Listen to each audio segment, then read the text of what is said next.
Yo, what's up, Texas fans? Welcome to Texan Overtime. Ooh, Jordan. Overtime? Ooh, yeah, sorry, y'all. We probably should have added a trigger warning for that one. Ooh, yeah, not after overtime loss this weekend.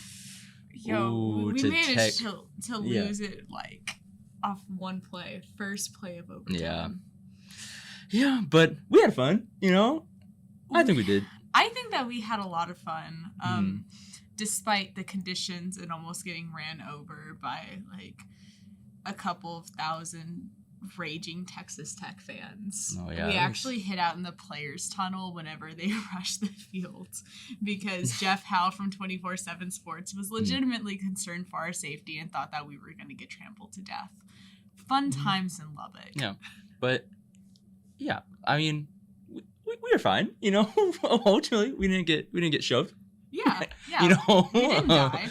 But on the way up, we didn't die. We didn't get in a car accident. accident. How would you rate my driving on a scale of, for a context, I drove to Lubbock. How would you rate my driving on a scale of 1 to 10? Be gentle. Like a 6. Maybe a 7. All right. Passing grade. You're probably passing. Yeah, there's a few times where I was a little bit concerned for our safety. Mm-hmm. You couldn't see out of your windshield. Yeah, I need to invest in some new windshield wipers. But they were clean enough for you to see a windmill for the first time. I did see a windmill. It was very cool. So I passed out on the window of Hunter's car. Like it was like I didn't have a pillow or anything either. Like my head was just like crashed up against the window, and Hunter woke me up and like pointed out a windmill to me because I had never seen a windmill before. Yes. And very, very surreal experiences here. Yeah, it was memorable. I think Texas might want to forget the game as much as our trip was memorable. Yeah, it just kind of felt like last year. I don't know. What do you think about that? Yeah, it gave me a little bit of PTSD from last year because it felt like I think like we had like 5 or 6 games last year that Texas blew in the fourth quarter, and there was one point in the third quarter where Texas was up 31-17, 14 points, 2 touchdowns, 2 extra points. Math is hard for us communications majors, but I think I nailed that. You did. I nailed that. Yeah, pretty sure. We'll check the film. Yeah, no, it's good. Yeah, no, Texas was up 31-17, and it just went really downhill from there. I mean, I think that Texas Tech immediately responded with a touchdown of their own. It was very, very fast. They just dominated the play clock too. Yeah, no, they ran 100 plays to Texas's like 60, and like even like one of the reporters at Monday's media availability was like, "Do you think you need Bijan to get touches?" And Sarker's like, "Well, I mean." He got like 20 touches, like 17 rushes and however many catches he had. And we ran 60 plays. So he had 33% of our offense. But yeah, you're just not going to win when you let your team run 100 plays on the opposition. Yeah, the defense has to get better at getting them off the field whenever it should be really easy to get them off the field. I mean, I'm just remembering the 3rd and 26 because I think that Texas had like a tackle for loss or a sack or something, and then they had a penalty, so they were just pushed back so far, and then defense jumped off sides. Yeah, I feel like on 3rd and 26, as a defensive lineman, not that I used to be a defensive lineman. I'm not saying I never jumped off sides, but back in the day, back in freshman year of high school, and then my mom said, "Hey, you shouldn't play high school football." Anyway, yeah, it was 3rd and 26. I feel like they could have done a better job because the receivers, they could have waited. They didn't have to jump and try to get the time in. So that's kind of, I bet, the frustrating part because then it just gave them a free play and they just chunked it deep, and I think there was pass interference or something like that. It was the defensive pass interference. Yeah, that's like literally a quarter of the football field. Yeah, that's math again. We're doing it. They said we couldn't do it. They said, oh, you guys are journalists. You can't do math. You will be communications majors now. Your only marketable skills will be talking to people and writing okay-ish articles about an okay-ish football team. Yeah. That's one way of describing it. We love reporting on this Texas football team, though. Yes. Even when Texas's football team blows third and fourth quarter leads. Yes. I think another crazy part about it was just the sheer amount of fourth downs Texas Tech went for and converted. 6 of 8, right? Yeah, 6 of 8. That's math again. But yeah, it just kind of goes, I guess, with sort of what we're seeing in the NFL too, and high school football. It just feels like, teams are like, why give the other team the ball? And Texas just gonna get him off the field. They made Donovan Smith sometimes look like a prime Cam Newton at some points. He was just bulldozing people, making them look a little silly. Do you think that Texas Tech just hates their punter?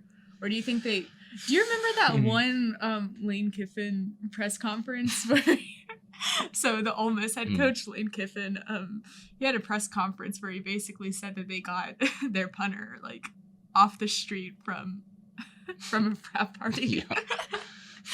Because Lane doesn't like to punt either. No. Maybe that's what happened with Texas Tech's punter. Maybe. You just got him off the street and they don't want to punt, so they're going for it on fourth. There's... I don't want to try to get in Joey McGuire's head. That man... He seems like an interesting character, would be a fun guy to cover. Definitely one of the young stars in college football, but yeah, that's crazy. It's just, you look at the numbers, you're like, oh, this doesn't make sense. They won't go for it, and they go for it. And they were going for it like on 4th and 6th, like deep in their own territory. It was, and Texas just couldn't get the stops. I think Texas turned it down on downs. A couple of times too. Yeah, there was that there's one like on their Roshan 2-yard line. Yeah, there was that one time it was like 4th and 2, I think, right after Texas just captured some momentum. And that's one of the biggest complaints I think Texas fans have had. You have Roshan Johnson, right? And everyone is so excited about his Wildcat ability because former quarterback. You got Hudson Card. You can move him out wide. Used to be a former receiver. Makes sense to, roll the ball. But instead, they just constantly run it. And so on 4th and 2, Texas Tech had seen that like 4 or 5 different times already this game. And they just stopped it. That was actually something that I was talking about with West Virginia's sports editor this morning, because I just had that interview for Double Coverage. And my prediction for the game, I didn't even give a real prediction. I didn't tell him a score prediction because I didn't want to send out any more like bad mojo into the universe. But I told him that we were going to see Roshan Johnson throw the ball. That would be a sight for sore eyes. I want to write another Roshan Johnson Wildcat story. That'd be fun. I think that would be really, really, really fun too. Yeah. So West Virginia this Saturday? Yeah, I unfortunately will not be there, but I'll be there in spirit. I'll be watching. You're ditching me. I got a wedding to attend to. You're Shout out to my me. cousin, one of the OGs, Needville, Texas. But yeah. I just hope you send me updates on the press box situation. You don't get special updates. You just get my Twitter thread. Okay, I'll turn the notifications on. I'll be one of your fanboys for the day. I will give you updates from like quotes from the other reporters if there's anything interesting. That's fair. If Joe or Danny says something completely out of pocket, I'll make sure to let you know. I still have no idea who I'm covering it with though. That would be concerning. TBD. It's going to be TBD. Maybe whoever covers it can be like a special guest next week. No, or you can just get replaced. That's a fear. But yeah, I mean, I guess we can close. What's your like, just general, like, I guess just like, what do you think Texas still can do this season? Because obviously 2 losses. CFP's done, but... Yeah, I think that I mean, honestly, we're thinking way back here, or at least it feels like forever ago, but you're thinking back to that Alabama and that UTSA game, and you see that this team has a really high ceiling, especially like whenever Quinn is calling the shots. So I think that Texas has a legitimate chance at least like maybe contending for the Big 12. I do think that Texas is beating OU next week, but more on that on our next couple of episodes. I still can't believe that OU lost to Kansas State again, though. That made my entire night. It just doesn't make any sense. Like, OU is consistently ranked within the top 10, and Kansas State, 3 out of the past 4 years, manages to top them. It is, like, my favorite gag in college football. Yeah. I love it, too. Mm-hmm. It's a good one. Yes. Honestly, though, maybe hot take, Kansas takes the Big 12. Maybe. But, we'll just have to see. We'll do this next week. Yeah. No diggity, no doubt. Yeah. Well, thank you all for watching. My name's Hunter Dworaczyk. Oh, yeah, I guess we didn't introduce ourselves. I'm Jordan Mitchell. And this has been Texas Overtime. Thank you for watching.